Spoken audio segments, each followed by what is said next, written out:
Yes, hello again. Well, I say hello again. I just thought I was talking to you guys, and instead of pressing the streaming button, I pressed the record button.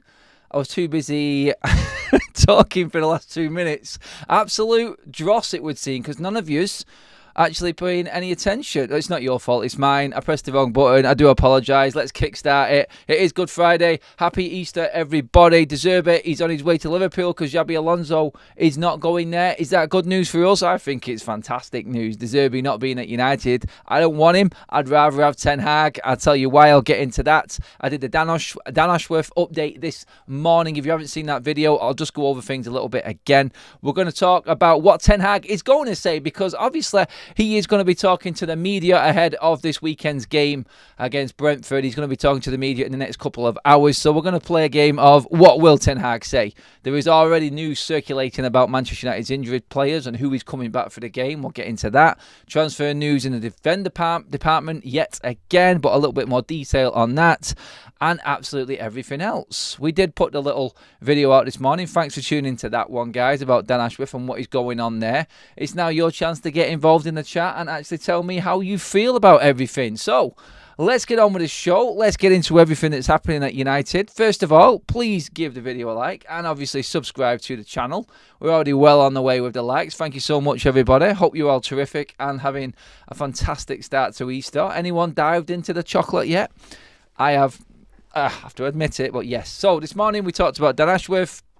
This afternoon, I want to get into. I wanted to just talk about Dan Ashworth and put it aside, so I did a separate video on that. I wanted to talk about Zerbi because last night the news was circulating regarding Zerbi and he's now, well, big links to Liverpool because Xabi Alonso is apparently not going to Liverpool. According to Sky and quite a few other sources, last night the news broke about Liverpool coming out and saying they don't think Zerbi is going to be leaving by Leverkusen. So what happens there? I don't really give a toss, to be honest, but it does have repercussions within the managerial merry-go-round, which is going to be this summer. And Zerbi, who has been touted as a possible target for Manchester United if Erik ten Hag is to lose his job, I mean, I do not care.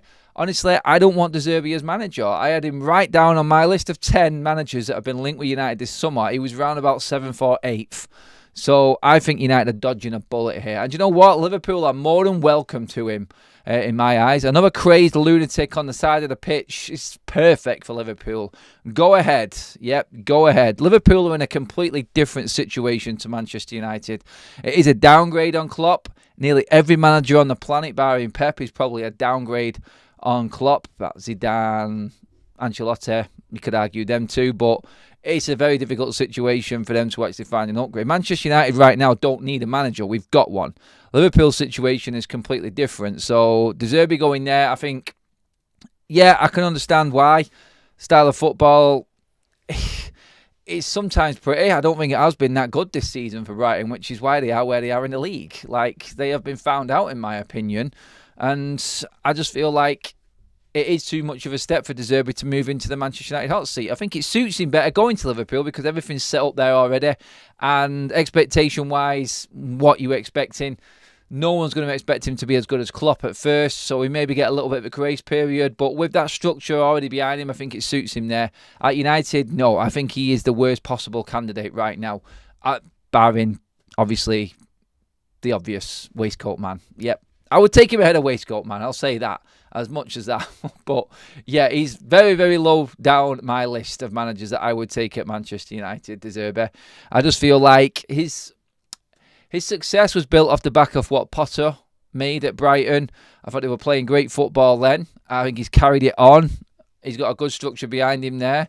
I do believe that he has struggled to maintain constant 2 games a week football, which he's going to need to do. Yeah, he'll have more resources at Liverpool or United if he went there, but I do believe that he is limited in what he can do. And I mean, I'm not saying he's a bad manager. I just feel like he's limited, and people are bigging him up into something that he really isn't. I just don't like Zerbi. Like, I just think, why is everyone hyping a manager up that's had 1 season?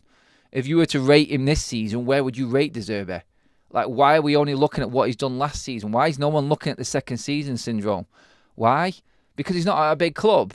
And that would come under massive scrutiny at Manchester United. Ten Hag had a great last season, but no one's talking about that now because he's at Manchester United. This season, he's been absolutely lambasted and taken to the cleaners completely with every single bit of criticism that can possibly be found on what he's done with that team and how United are playing this season.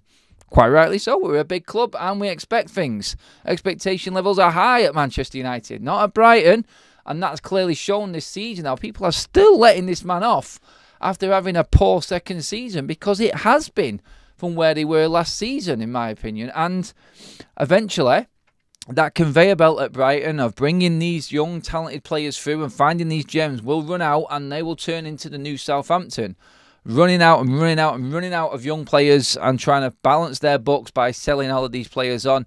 Eventually, it will happen, and it will be the inevitable drop. You cannot continue this way. That model is great if you find them gems lucky every season. I mean, seriously, you cannot see that as a consistent way of running a football club. You cannot look at that and say that is the blueprint going forward. Yes, it's good, but eventually you have to show some more ambition and start buying better players. And I think that will run out at Brighton. I do. And this season, again, it's fallen away. But I go back to it. It's like, how come no one is criticising what Zerbi is doing this season? And all they're doing is going back to what good he did last season. It's simple. It's because he's not at a big club.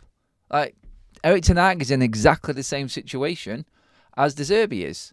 They've fallen off from last season. They're lower down on what they expected to be. But all anyone's talking about is Zerbi because Pep Guardiola has said he could be the next best manager and lauded him up. I don't like Zerbi. I've made it quite clear. It's my opinion. You can disagree with me. I don't mind. I really don't. I just don't think people have looked into him too much and what he's done. Amorim, I would take at Liverpool. That has been. I mentioned Amorim on my managerial list the other day. And I said, look, I would probably take him over Zerbi. I've got him higher on my list. I think he's doing better over there in Sporting. And I think with the resources that they've got over there and what they're dealing with, compared to the finances and everything that there is in the Premier League, I think that would be a better fit. And I would not be surprised if Liverpool went in on Amorim as well. Adam, the fact that Zerbi is discipline of Marcelo Bielsa should rule him out of any elite job. You could say that, yeah. Another one of them. Jonathan Dayton says, I thought the points in this morning's video that our new CEO can handle the director of football in the short term is a good one. I like to think this was always in the Ineos plan. Jonathan, yeah, I mean, we'll touch on that in a minute, actually, regarding Omar Barada's role now. Because there's more news coming out that finishes his gardening leave in June and can then take control straight over his role at Manchester United from that point. So plenty of time before the window. The window will actually open pretty much the day that Omar Barada takes his role at Manchester United. Ramo, Zerbi spent 400 million. Zerbi didn't spend 400 million. Zerbi didn't replace Caicedo and McAllister. Zerbi didn't spend 400 million. No, Ten Hag didn't either. Man United spent 400 million. I've had my issues, Ramo, with Ten Hag and who he bought, but the players that he bought, not for how much he bought them for. That's not his position. I've criticised Ten Hag for the players and the transfers he has made. The argument about how much money was spent is away from that. That's not Ten Hag. That's Murto. So I'll always separate the two. So forget about the 400 million crap that everyone says. That's just stupid United and how we run. And that's Murto's fault and the rest of the transfer committee. That's not Ten Hag. He wanted these players. I'm not letting him off. And I'm with you on that because he's the one who wanted these players. It was quite clear that he wanted these players. So, yeah, I look at that and I go, that's his fault. And he's going to have to learn. But if he's not buying these players, which is the way it's going to be going forward, then let's see how he is as a coach. And as a man who's actually in charge of just the first team and not managing below and above himself like he has been the last 2 seasons, dealing with so much crap, it's just been impossible to concentrate on the first team. Right now, I feel this is the one time where we are going to see what Ten Hag is made of. Everyone is back, apart from Luke Shaw. We said this the other night. So now we're going to see what Ten Hag is made of. I think we will know by the end of the season if he has got it in him to manage under Ineos. because they just need a coach that can get the most out of Manchester United and what Ineos are bringing to the table in terms of the transfers and everything going forward. So, yeah, I'm coming into more of your chat right now. Let me just see what we've got. I agree with you on the fact that Liverpool FC is a different space, and we are a well-run club without the Glazers making the decisions. I take it that's a Liverpool fan saying that. Honestly, like, Liverpool, take him. Like, go. Like, Zerbi, go there. If you want him, go for it. Honestly, I think Amarin's better than Zerbi for Liverpool. Just my opinion on that. Like I said, we haven't had enough time to judge these managers as great managers. You're not going to find the perfect manager. There hasn't been enough time for these managers to play out their careers, and everyone take note of what it is. Managers don't get much time. They don't. The only ones we can really, really judge properly are the ones that have been successful and have managed for years and years and years. De Zerbi is still fresh in his managerial career. And what I've seen, I don't think we've got any worse than what we've got already. So don't waste our time in going and bringing in De Zerbi and trying to change things up all of a sudden.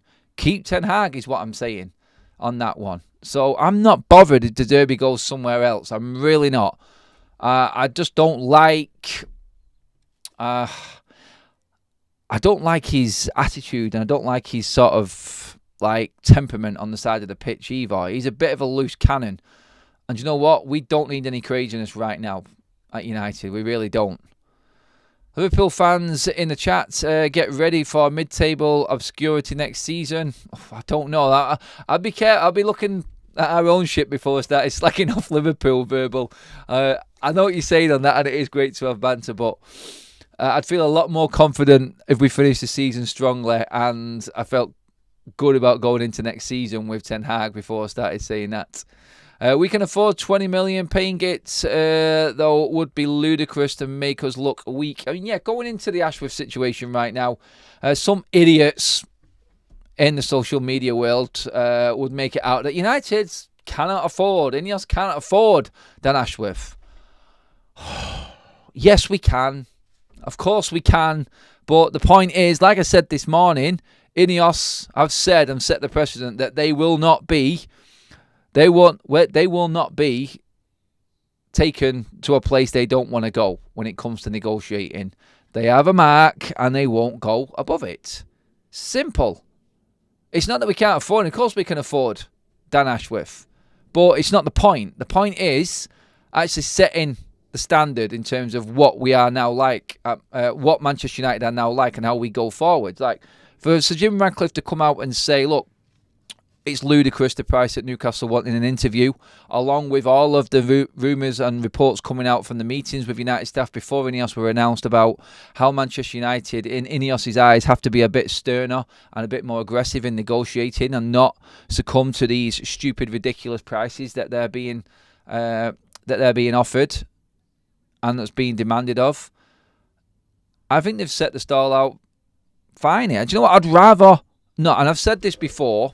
And people will probably go back and say, Adam, but a few weeks ago you were saying this is a mistake.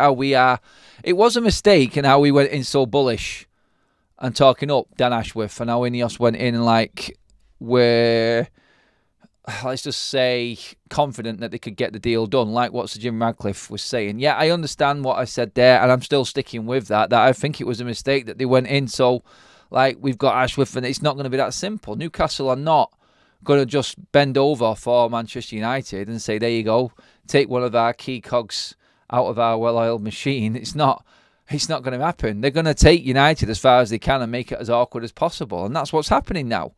But the one thing and the good thing I'm taking from it is the fact that they've not buckled. They haven't. It's sorry, no. You want 20? No.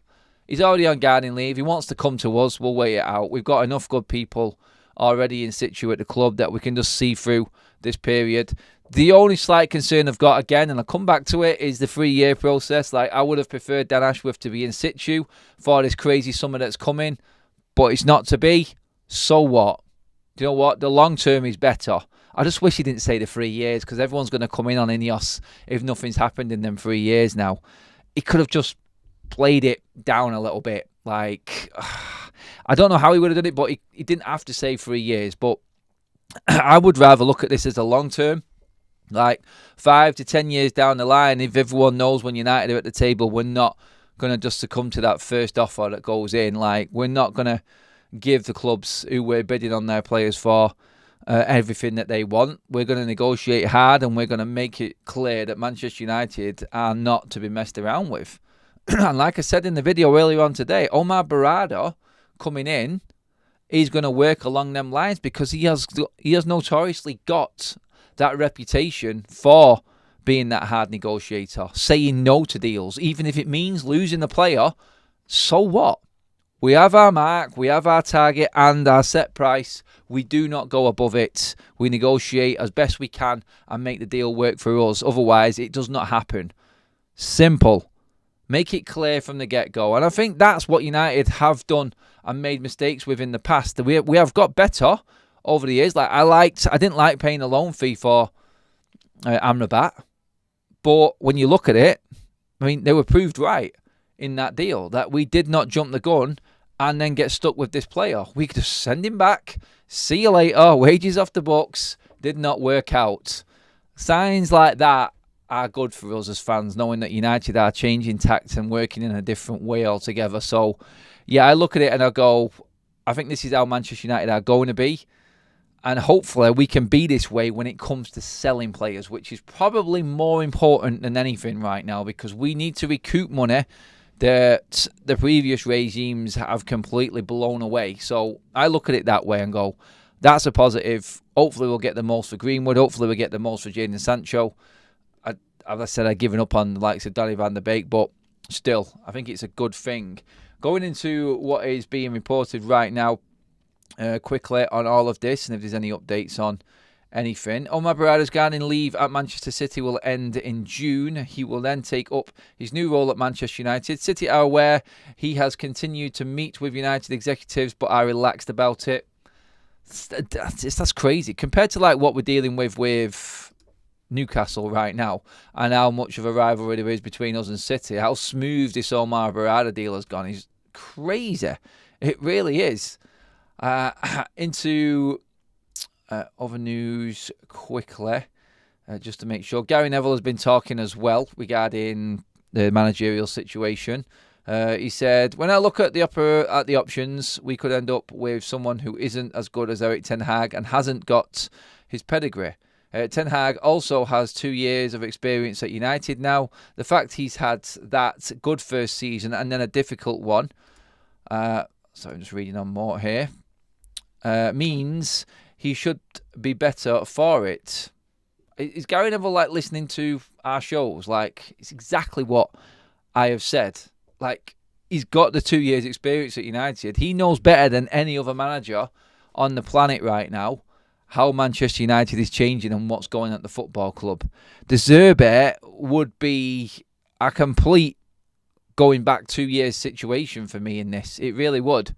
It'll be a waste of time. Like, he's no better than Ten Hag for me in what we're dealing with right now. When you look at the whole picture, some will say at least he's got tactics.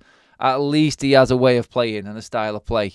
Well, that style of play has gone backwards with Brighton this season. So what do we say about that? I know people will disagree with me. They will, but it's all about opinions, I know. But mine is on that. I just feel like we've already got the better option in Ten Hag when it comes to the managers that are on offer right now. Everyone, please give the video a like. Let's get up to that 100 like mark, please, everyone. We're almost there. Thank you so much for joining us. Hopefully, it's not got in the way of your busy Good Friday. I know everyone is out and everyone is enjoying themselves, hopefully, and you're seeing family and having a bit of chill time off work. Hope you're having making the most of it anyway. Ayan says, the Zerbi is 1,000 times the manager HAG is. Completely disagree. Where you get 1,000 from, mate, I do not know. You just like him better than Ten Hag. If Ten Hag was managing Brighton with Lewis Dunk and co, he'd be 17th. I completely disagree again. I really do. You have no idea. All you can look at is that Ten Hag's having a worse season than he did last season, and so is De Zerbi. Ten Hag has got 2 years experience at Manchester United and knows exactly what's going on behind the scenes, and I think would be perfect for the transition going into the Ineos era if you're comparing him to Zerbi. I think it's pretty straightforward for me. Like, the bigger picture, Ten Hag fits better. Clearly fits better. So, no one's going to convince me that just because of the way that they've been playing is a better fit. Like, I don't think Brighton have been great this season at all. He's nitpicking up trees, but I don't want him replaced for the guys we're linked with. I'd rather stick than twist. That's the way it's going. Like, that's completely where I am heading with the Ten Hag being Man United manager next season right now. It is just full on simple facts that he knows more. He still has a chance to turn the season around, let's be honest. But you've still got to look at everything involved with United right now and what Ten Hag is going to be better at dealing with than what a De Zerbi or any new manager coming in. Definitely Southgate. Like, Southgate, De Zerbi, Potter, like, forget it. When it comes to comparing them to Ten Hag, for me, there's not even a chance I'd even consider taking any of them ahead of Ten Hag. Jonathan says, it feels like our midfield has been poor for a few seasons now. I don't claim to know the solution, but I hope it's sorted this summer transfer window. Adam, who recruited the Newcastle player who is currently suspended? That would be Dan Ashworth. Funny you should pick out the one negative one. Yep, I'm sure he will also hold his hands up and say he balls that one up, like everybody does. Like Calvin Phillips was brought in by Manchester City. Didn't work out. But look at the other deals that went down. Look at the other players that Ashworth is involved in. Like, I think something was definitely wrong there with that deal for Tonali, and something was definitely held back. And it was an awkward one. It really was. And I just think, you know what? Even Ashworth will have to hold his hands up there and say, we pretty much effed that up. Big time we effed that up. And not everything about Ashworth is squeaky clean perfect. Everyone has dropped clangers in football, and I'm sure they'll own up to it. Amrabat hasn't been given a chance in the midfield consistently.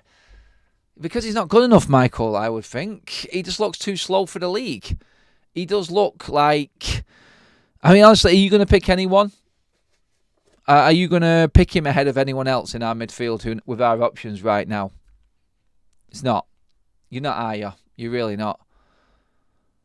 14 defeats so far. Ten Hag this season. Goal difference is 0. Ten Hag is on trial. I hope we'll be manager next season, but only if he makes Champions League. Like, the only conversation we're having regarding Ten Hag actually being in Manchester United is because he's got a chance to salvage his season right now. 2024, we've lost 2 games in all competitions. So you've got to look at that and go, right, okay, he's at least turning it around. In what he was saying, which I pulled him on and I was disgusted in and did not like, was the fact that he kept using injuries as an excuse. Like, proof is there. Like, a few players came back and we started getting better results. The players proved that they are right behind him in that Liverpool game. 100% they showed that they're right behind him in that Liverpool game. So we got to look at that as a positive, that the players actually still want to play for him. And you've also got to look at the fact that, yes, the first part of the season was bad, but the second part, again, we are still in contention somehow, and we could be and should be in another cup final. Ten Hag has had 3 cup finals and won a trophy, could be possibly winning 2 in his first 2 seasons. If he qualifies for the Champions League, then fine. If he doesn't win the FA Cup and we don't finish for the Champions League, I will be there and I will be asking questions as well as everyone else who really doubts Ten Hag, and I will go, it's not good enough. It isn't good enough. But still, like, give me a better option as a manager to come in. Like, it's all right getting rid of Ten Hag, but you need the right man to come in who is better than him. It's pointless bringing in a manager that's the same level or even below him. We can't be doing that. And like I said, if the right manager was available, I would be with you and I'd be saying, yeah, that's our better option. He's clearly a better manager in my eyes, and let's bring him in. But until you find that man and convince me that Manchester United are seriously taking that man serious, that manager can... Oh, God's sake, can I get your words out? They are giving serious consideration to a manager who is better than Ten Hag, then I don't care. Like, it has to be Ten Hag. It has to be Ten Hag. The Muppet Show says, we shouldn't neglect to scout the Korean and Japanese leagues. Surely there's a gem or two there waiting to be discovered, not just the South American leagues. The South American leagues, well, we've got Aaron Anselmino, who is now in serious. Like, we've talked about this and sort of covered it a little bit, like, skeptically, like, it might happen, it might not. Is this real? But yeah, United are definitely looking at the Boca Junior centre-back, 17-year-old. More clips have started to circulate on social media now. More people are getting hold of who he is and what he does and what he's good at. He's young. The rumour is that the 17 million will be paid by Manchester United, and then he will be loaned back out to a team in Europe. That's where we're at with that one. Jared Branthwaite, again, is another player that Manchester United are going to go all in on if they can. Everton's price is ridiculous. There is a rumour that a 65 million, which is still too much, and I don't think Ineos will pay that, is going to be accepted if offered. It's too much. Like, seriously, one season in the Premier League, 21-year-old. Yes, I like him, but he's not worth that. He's definitely not worth that. And I'll be honest now, looking at how Omar Barada has dealt with transfers from Manchester City, he's not going to pay 65 million for Jared Branthwaite. If he's in charge, which he is, and what's being said is, then he is never in a million years going to bid what Everton want for Branthwaite. We'll end up buying someone else. TalkSport have been going in again this morning on Todibo. Tottenham and United both in on him. If it was between both clubs, United would obviously, you would have thought, got Todibo with the links with Sir Jim Radcliffe and Nice. So, yeah, there are defensive options right now. It's rumoured again that Manchester United want three quality centre-backs to rotate. I think United need 5 centre-backs. Maybe 3 of them can be pure quality, because our injury record at centre-back is just an absolute farce. It really is. And, yeah, I think that's basically it when it comes to transfers right now for United. It does seem like we are going strong, heavy on the defence. Every single report that comes out is saying left-back, right-back, centre-back. That's what United... We're going right across the board, but left-back is coming more and more and more into the transfer talk right now with United. And I feel like Luke Shaw's time is definitely being questioned at the club. Malacia, the unknown right now, like, serious concerns for that lad and what's going on there. But you have to look at it and also go, they are real. Like, if you've had a player that's not been available for a whole season, and then you've got Luke Shaw again, who is 1 season on, 1 season off, then realistically, you've got to look at buying a consistent left-back. You do have to bring him in. Bring someone in. Right back again. I think if Aaron Wan-Bissaka goes, you do need another one. And I think more than 1 centre-back, seriously. Like, I think Manchester United need to buy 2 centre-backs. I think we need 2 full-backs, another midfielder and another striker, and then possibly another wide player, depending on if Palestri goes and if Ahmad goes. I think we've got quality in them 2 there that can see us through. I really do. But there's rumour that we also need that second-rate, but someone who's going to come in and play a number 2 striker as well. 7 players. You're not going to get all the best quality for all of them players. It's impossible. And I don't think we've got that much money to get the best in class. I think we will go heavier on defence and spend the majority of our budget there, personally. Just looking at how we are played, the situation we're in, I think that's where United will be looking. I feel like that's where Manchester United's, well, the majority of our budget, what we've got this summer, will go. You can't keep... Sorry, that message just went off the screen. You can't keep 5 top centre-backs happy because issues in camp. I didn't say 5, Gore. I said 3. And then 2 not as good. So you could have a young player like Camberwalla in. You could have Johnny Evans as your 2.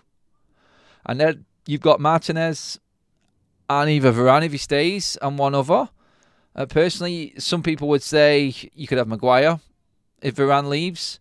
And 1 more centre-back. So your 5 centre-backs could be Camberwalla, Evans, Maguire, and Martinez, and 1 signing this summer. depends what happens with Maguire. But that's what I mean by that. That's the situation you could have. Adam Gilman. Adam, do you get tired of all the rumours? It just gets hopes up and then disappears. I love talking about football, Adam, mate, to be honest. I like watching other football and talking about other players, and I like to envisage what it could possibly be like with United actually buying the right type of players. And the only reason I'm more excited this summer, I mean, I've done shows before and I've called it, transfer bollocks, because of like what you said, Adam. It's like complete and utter bull. Like half of the time. It just does get your hopes up. It does. But I'm more excited this summer than I've ever been, simply because of what's happening behind the scenes of the football club. That's why I am a little bit more upbeat about it, because I know who we've got working at the football club. And I know what Sir Jim Ratcliffe wants to do. Another one came out last night, like just reiterating what he said at the start. Like, he's only interested in making Manchester United successful. He is going to have to hand over a heavy chunk of cash to make that happen as well, though. And I am looking forward to the fact that we are not just going to be looking for headline hunting signings. Like, whoa, that guy there, he's great. Everyone knows he's great.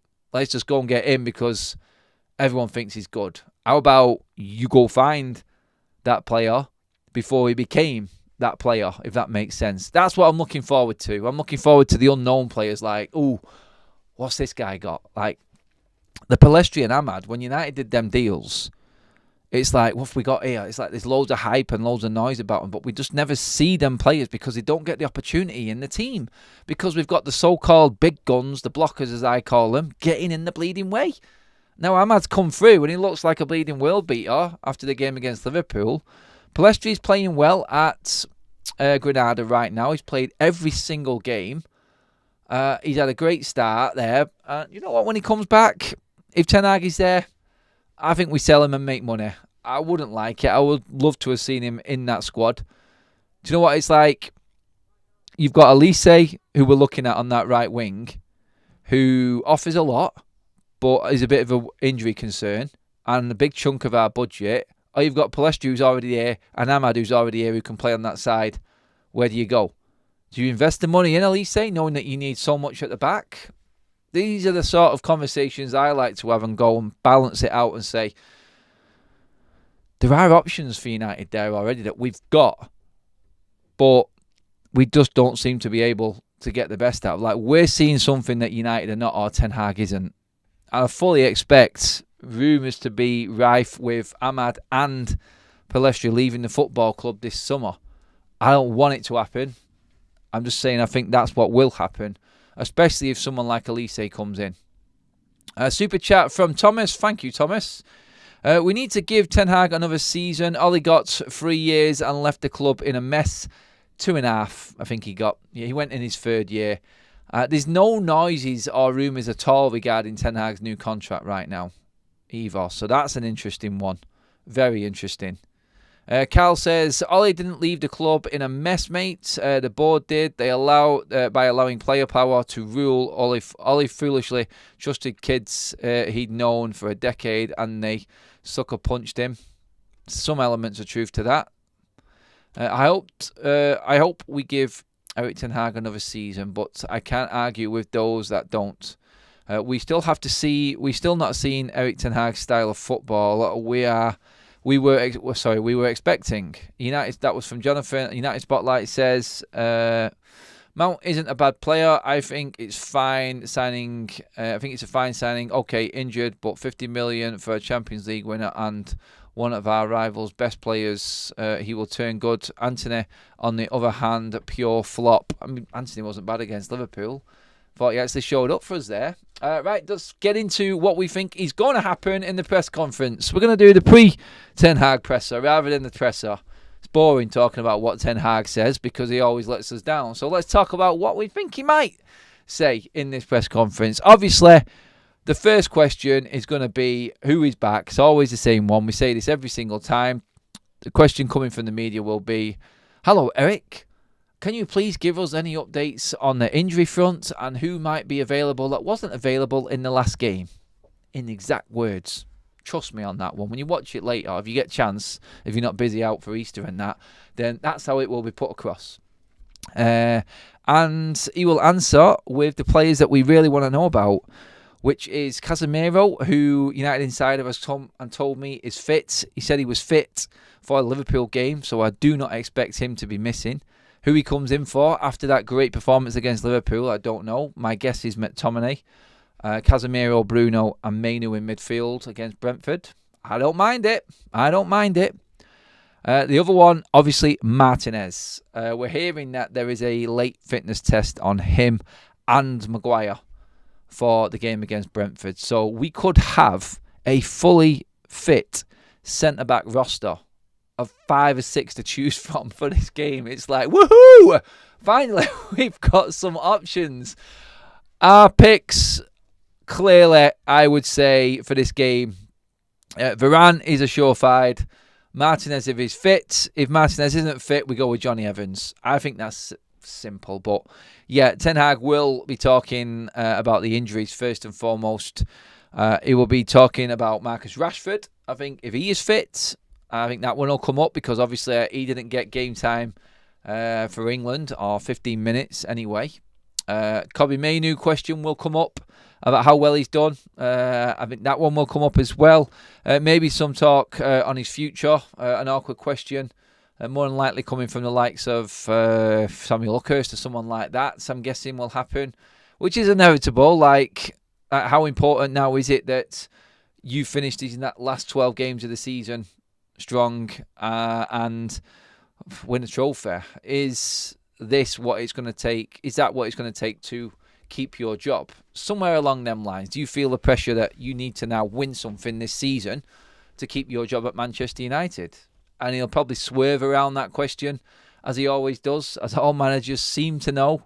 It's like they have secret lessons on how to answer journalist questions, don't they? It's like part and parcel of being at a big club. They're going to ask this question, they're going to ask that question. This is how you answer it. But yeah, I mean, Leacher, I think, is the big one, I think, out of everything. And if he is fit, then I just go up another confidence level every single time. I think he's been absolutely immense. And I love it when he's back in the side. And I feel 20 times more confident. Like, if you tell me against Brentford that we've got Casemiro and Martinez in that side, we're winning. We are winning that game. These players know what it takes when it gets to squeaky bum time, which it is now, last dozen games of the season. Then these are the players you want in your team. They know how to get the job done. Look at what Casemiro did in the end last season. Like that goal against Bournemouth. The goal in the final. They just know, like the winners. Not somewhat. I mean, Martinez has won the league, obviously, over there in Ajax and won a few things. But Casemiro, the serial winner. Raphael Varane, the serial winner. These are the guys that are going to get Ten Hag his third year at Manchester United. I'm telling you now, they're the players that you need in this team in these last 12 games. You do. Otherwise, forget it. Forget it. I think we will end up coming up short. They're the only hope for me. The experience is massive right now at this stage. And the fact that both of them will be fully rested, all three of them, in fact, the full spine of our team near enough. And then you add Bruno's energy to that. I am more confident. We've got Wan-Bissaka who is fit, Dalot who is fit. The only question is who partners Varane. I think that's it. I think we know the rest of the team. Although you could say, like, Mason Mount being fit, he will play some part. I think it'll be off the bench. Does Anthony start? Because he has not been in the Brazil setup and is completely fit. Again, bundles and bundles of energy, which you're probably going to need. Has he got the quality? This is it, isn't it? It's going to be really difficult to pick this Man United side against Brentford. It really will. But I think it's going to be... I personally think it'll be Rasmus, Antony, Rashford, Casemiro, Bruno and Mainu. I think it'll be Varane and Evans because I think he'll use it as an excuse to say that Leacher still isn't fit, but he might be on the bench. Wan-Bissaka, Dalot and Onana in goal. I think that'll be it. But yeah, in terms of the questions coming Ten Hag's way, I think they'll be the ones pretty much all about what's going on now in these next 12 games and who is fit. We cannot get any more injuries. Newbie says, if Leacher is not fully or barely fit, he should not play. There is no point to rush his return and risk another injury. We need him versus Liverpool. Like, totally agree with that. If he's on the bench against Brentford, I will understand why. Definitely. We need him for Chelsea. Like, the game against Chelsea on Thursday night as well. Like, the game's coming thick and fast. Like, there's Chelsea and Liverpool back-to-back. I think Brentford right now, let's just get the fittest team possible out on the pitch. I think that should be enough. Knowing who's played in international duty. Leacher is the only one that could miss out, but I'm confident Evans and Varane can handle Ivan Toney. I thought it was good for England, by the way, Toney. Holds the ball up superbly. Like, when you watch him, he is an out-and-out number 9, classic number 9 striker. Brilliant at holding up. But I just don't think they've got much else, Brentford. I am very, very confident United will get the win against Brentford. We're going to go into the game a little bit more tonight on the show, guys. So please do join us then for our Friday nights. Hopefully we'll have Jay on as well to go over everything. Carl says, I'm going to be more nervous every time he goes into a challenge than I was when Kobe came on for 15 minutes versus Brazil. I was praying that no one stitched him up. Seen kids ruined by bad debuts. It's true. Luckily, we got away with it, though. Ten Hag deserves so much credit for the Rasmus Højlund and Martinez signings, for the promoting Garnacho and Mainu. Hopefully, Ahmad will find favour. Doubt Palestra has a future with United, which is a shame. The Muppet Show. I've got to agree with everything you said there, mate. I can't disagree with any of that. I think you're right. They are positives under Ten Hag. Let me just see. I'm trying to understand that message there. You just go on to Zerbi. You do you over there, blood. Not got a clue what that means, but I am just doing me, if that makes sense. Doing Eric Ten Hag in or out poll? No, not yet. It's not worth it yet, and I'm not even tempting fate right now. I will do one probably if... Well, we'll get one near the end of the season. When it's looking a lot clearer, I think that's when we need to be looking at that and discussing that, but no sooner than that. We only got one left-footed centre-back. I'd like Bastoni or something in Martinez. Gets injured often. I'm not for the left-footed centre-backs, honestly. Like, back in the day, centre-backs played on either side. I was comfortable on both sides. I really was. I played at centre-back at a decent level. Left foot, I haven't got much of one. Completely comfortable. Every professional footballer should be able to play both. I think it's just hyped up to complete levels of stupidness when it comes to the left-footed centre-back shit. Honestly, I don't believe in it, and I think you put a centre-back on either side, I think they'll be fine. I do. I really do. But, yeah. Guys, that pretty much covers everything. 2 shows already today on Good Friday. Thank you for tuning in earlier on. If you have watched that Dan Ashworth special, go and watch that again. Please, thank you. Make sure that you give a like on this video on your way out. Hope you all have a fantastic Good Friday. I'll see you all at 6:30 tonight, as always, as we look ahead to the game tomorrow. And yeah, have a great Easter, everyone. Thank you so much. Super chats, comments, absolutely on point, as you always are, everybody. Love from me. Have a good one, guys. I will see you all later.